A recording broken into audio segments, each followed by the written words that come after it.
Cops have read it. How can you tell genuinely suspicious people from self-conscious idiots acting weird? Actual police officer here. Verified in /r/protect and serve. There really is no magic answer. There is a ton of overlap between both groups, and anyone who says they can consistently spot the difference is lying to you. I'd rather judge the situation based on the objective facts rather than my gut feeling. Last time I was stopped, I had my windows down, car off, keys out of the ignition, ID, and registration out by the time the cop came to my door. Is this more suspicious than just waiting for the cop to tell me what to do?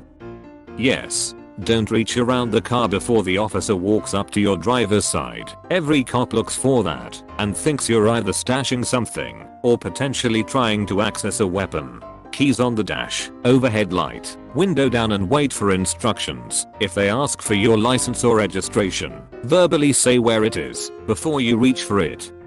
If they ask for your license or registration, verbally say where it is before you reach for it. This is a big one that I think a lot of people don't do, that cops really seem to appreciate. Last time I got pulled over, I did exactly what you've outlined here, and when he asked for my license and registration, I told him they were in the glove compartment and asked if it was okay to get them out. He specifically thanked me for asking first and let me off with a warning. Edit. A lot of Europeans are getting all freaked out by this, so let's just be clear. The reason for all of this is the fact that in America police are dealing with an armed population, whereas in Europe they are dealing with an unarmed population.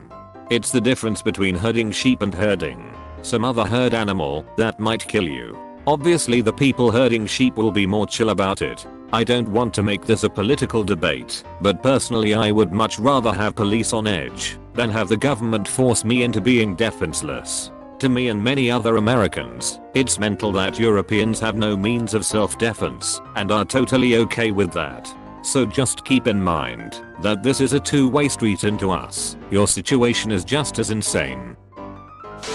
Your post reminds me of a funny piece of info. A good friend of mine works as a lawyer for one of the bigger insurance companies in defense. A good percent of accidents happen because people freak out about the mere presence of the cop and don't focus on the actual driving. Like literally during a deposition I didn't see them pull out, there was a cop on the same road. In medicine we have a similar phenomenon called white coat hypertension, being in the mere presence of a doctor raised patient's blood pressures. So a patient may have a normal BP, but every time they step into the office to get it checked it goes up. Going to the doctor can be bad for your health sometimes. Went for a stress test once, and the doctor told me he had a woman reach the required heart rate 180 BPM if I recall, just from panic at being hooked up to all the sensors. She never even got off the bed and onto the treadmill. Pulled over for being lost in the wrong neighborhood. Was relieved as I did not have a GPS at the time. Horribly lost, was hoping the cop that had been tailing me for the last mile would pull me over to get directions. Wants to know why a white boy like me is in a neighborhood like this. I explain I'm lost. Doesn't believe me, says I'm here for drugs. My whole attitude changed because I'm suddenly nervous. Why would he think that? And realizing this could go badly, he says only guilty people act nervous. He ends up calling a K9 unit to search my car. Other cop is really cool. We chat and he apologized for first cop being a jerk. After search he gives me directions on how to get to my destination. Good cop / bad cop is real. And today Op learned the value of the serious tag. Ops never learn. Not today, not ever. I knew a police helicopter pilot and I asked a similar question when searching for suspects. He said that the bad guys were the ones not looking up at the helicopter. Innocent people look, point, stare, etc. I thought it was funny but true to a point. I was taking the bins out one dark night and there was a police helicopter nearby. All of a sudden they lit me up with the spotlight. I was like a deer in the headlights, and after a second or two slowly waved at them, and then after a few more seconds the spotlight moved on elsewhere. It was so awkward they must have been pissing themselves laughing.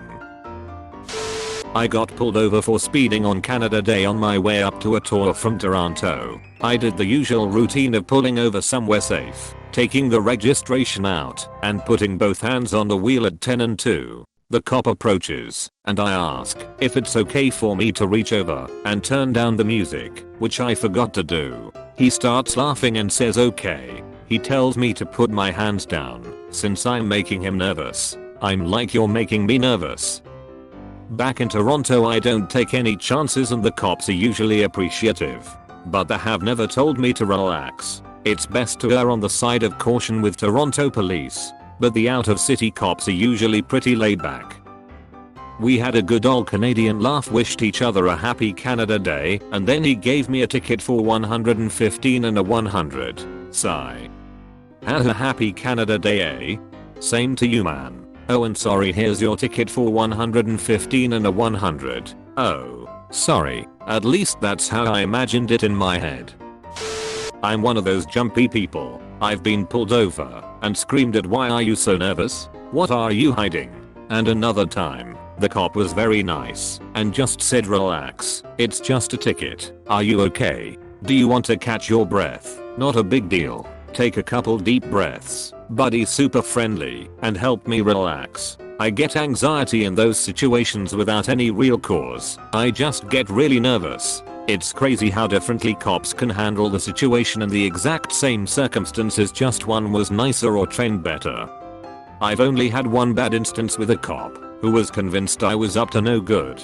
He asked me what I was doing, and I told him. He asked me why I took a specific exit before my destination, and I mentioned I needed gas. He said, well, you've got an answer for everything, don't you? Yes, sir.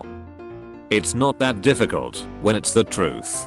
He ended up having me wait outside the car for half an hour while he went over it with a K9 unit. After I refused to let him search, I didn't want to have to reorganize everything. After he rummaged through it, I had nothing to hide. Then when the dog found nothing, he searched the car anyway because I seemed nervous because I was sweating after standing in the Texas sun in August for 30 minutes. I filed a complaint and was pretty much told to bad. Our officers are risking their lives for you every day and people shouldn't be questioning their authority. Well, that's some bullshit right there. There was no probable cause to search your car. Sweating doesn't equal probable cause to search. They need visual evidence, consent to search, or if them or a K9 unit smells drugs, which I personally don't like, because how can they prove they smell it? They could just say they smell weed in order to search whatever they want. That situation was BS, and I feel you had some legal rights infringed on, and feel like you cold legally done something about it. Cops can't even tell if they're in the right house.